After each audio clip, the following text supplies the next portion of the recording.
मार्गं सत्यं जीवन येषु, प्रियतम येषु, अनुपम येषु। मार्गं सत्यं जीवन येषु, प्रियतम येषु, अनुपम येषु। को जय यीशु की। आज की रोटी कार्यक्रम के द्वारा ईश्वर का जीवंत वचनों को सुनने के लिए मैं आप सभी लोगों का हार्दिक स्वागत करता हूं। आज शुक्रवार है और आज के पहले पार्ट में हम सुनते हैं विधर्मी लोग तर्क वितर्क, गलत तर्क वितर्क करते हुए आपस में यह कहते हैं हम धर्मात्मा के लिए फंदा लगाएं क्योंकि वह हमें परेशान करता है, हमारे आचरण का विरोध करता है। और इस प्रकार से वो सच्चाई को जानना नहीं चाहते। वो अंधकार में रहने वाले लोग, अज्ञानता में जीने वाले लोग सच्चाई से दूर रहते हैं। और जब उनको उस सत्य को उनके सामने रखा, सत्य उनको कड़वा लगा, इसलिए उन्होंने तर्क वितर्क, गलत तर्क वितर्क करते हुए षड्यंत्र रचना शुरू किया। और आज के सुसमाचार में हम सुनते हैं यहूदी जनता ईश्वर को नहीं जानती थी, नहीं समझती थी, इसलिए यीशु को भी ना ही जान पाई, ना ही समझ पाई। उनकी विचारधारा कुछ भिन्न थी यीशु के संदेश से, यीशु की विचारधाराओं से, इसलिए वो यीशु को अपने मुक्तिदाता के रूप में स्वीकार नहीं कर पाई। आइए हम आज के सुसमाचार को सुने। संत यूहन्ना के अनुसार पवित्र सुसमाचार अध्याय 7 पद 1 से 2, 10 और 25 से 30। उस समय यीशु गलीलिया में भी घूमते थे। वह यहूदिया में घूमना नहीं चाहते थे क्योंकि यहूदी उन्हें मार डालने की ताक में रहते थे। यहूदियों का शिविर पर्व निकट था। जब यीशु के भाई पर्व के लिए जा चुके थे तो वह भी प्रकट रूप में नहीं बल्कि जैसे गुप्त रूप में पर्व के लिए चल पड़े। कुछ यरूशलेम निवासी यह कहने लगे, क्या यह वही नहीं है जिसे हमारे नेता मार डालने की ताक में रहते हैं? देखो तो यह प्रकट रूप से बोल रहा है और वे इससे कुछ नहीं कहते। क्या उन्होंने सचमुच मान लिया कि यह मसीह है? फिर भी हम जानते हैं कि यह कहाँ का है, परंतु जब मसीह प्रकट हो जाएंगे तो किसी को यह पता भी नहीं चलेगा कि वह कहाँ के हैं। यीशु ने मंदिर में शिक्षा देते हुए पुकार कर कहा, तुम लोग मुझे भी जानते हो और यह भी जानते हो कि मैं कहाँ का हूँ। मैं अपनी इच्छा से नहीं आया हूँ, जिसने मुझे भेजा है वह सच्चा है। तुम लोग उसे नहीं जानते, मैं उसे जानता हूँ क्योंकि मैं उसके यहाँ से आया हूँ और उसी ने मुझे भेजा है। इस पर वे उन्हें गिरफ्तार करना चाहते थे, किंतु किसी ने उन पर हाथ नहीं डाला क्योंकि अब तक उनका समय नहीं आया था। प्रभु का सुसमाचार।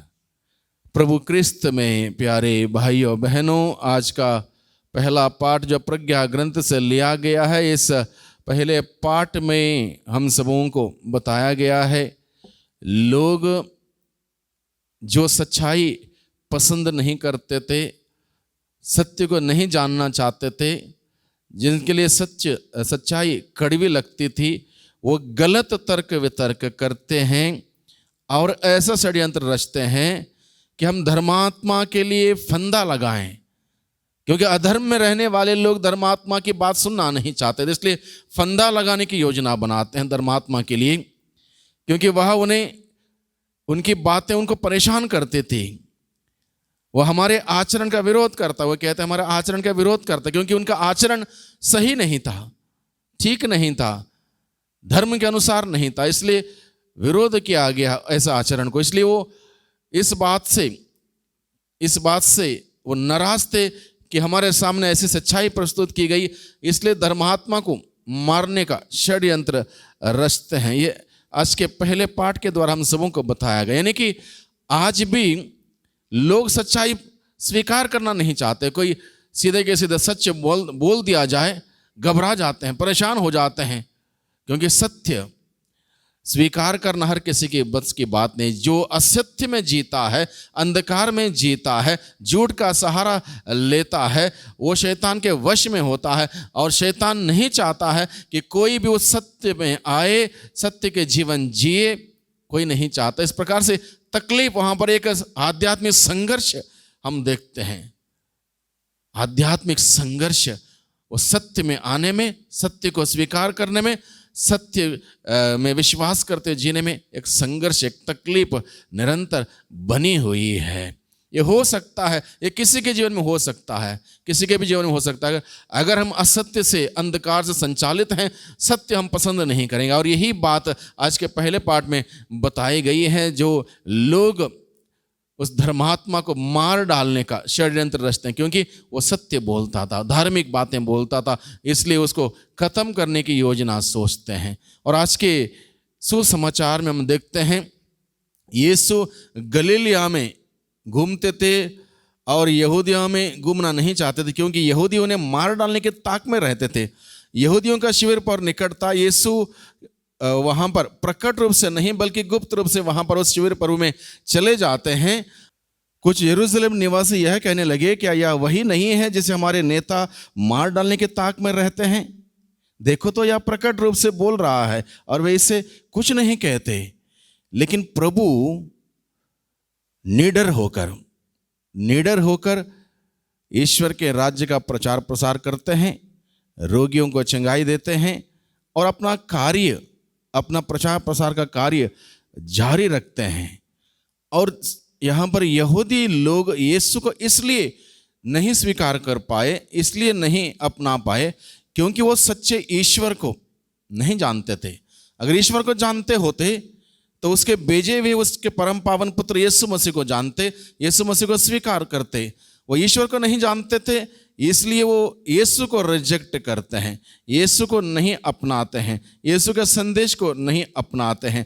लेकिन फिर भी यीशु निडर होकर ये जानते हुए भी कि ये सारे मेरे खिलाफ हैं, उसके बावजूद अपना कार्य वो वहाँ पर पूर्ण करते हैं, अपना कार्य जारी रखते हैं।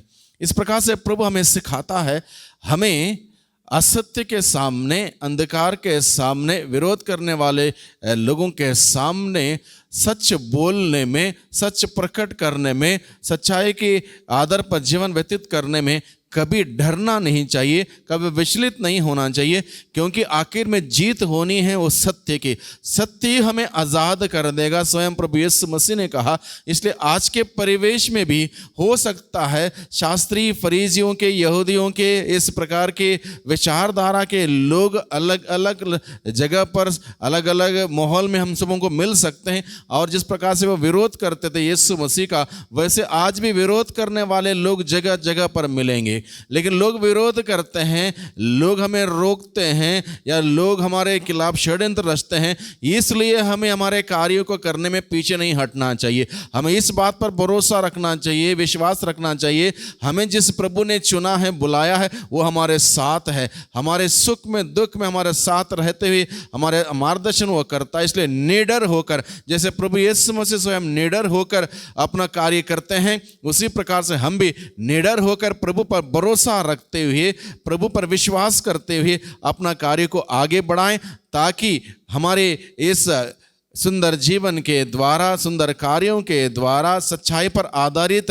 ईमानदारी, प्रेम, शांति पर आधारित हमारे जीवन के द्वारा दुनिया के अंधकार को, दुनिया के अज्ञानता को हम दूर करते हुए उन्हें सही ज्ञान दे सकते हैं, सच्चाई की पहचान करा सकते हैं और सत्य पूरे दुनिया को, सभी लोगों को आज़ाद कर सकते हैं। इस प्रकार से आज के दिन के संदेश का हम सभी ग्रहण करें, वो सत्य पर आधारित जीवन हम सभी बिताएं। हमारे अंदर, हमारे स्वभाव में, मनोभाव में, विचार में कहीं पर भी किसी प्रकार से यहूदियों की या शास्त्री फरीसियों की आदत है, उसको हम त्याग दें, प्रभु मसीह का मनोभाव ग्रहण करें, जो सत्य है। और सत्य हमें स्वतंत्रता प्रदान करता है, आज़ादी प्रदान करता है, जीवन प्रदान करता है। वही संदेश को अपनाएं, वही संदेश को फैलाएं और अपने जीवन के द्वारा प्रभु की महिमा करें, प्रभु की महिमा देखें। आमीन।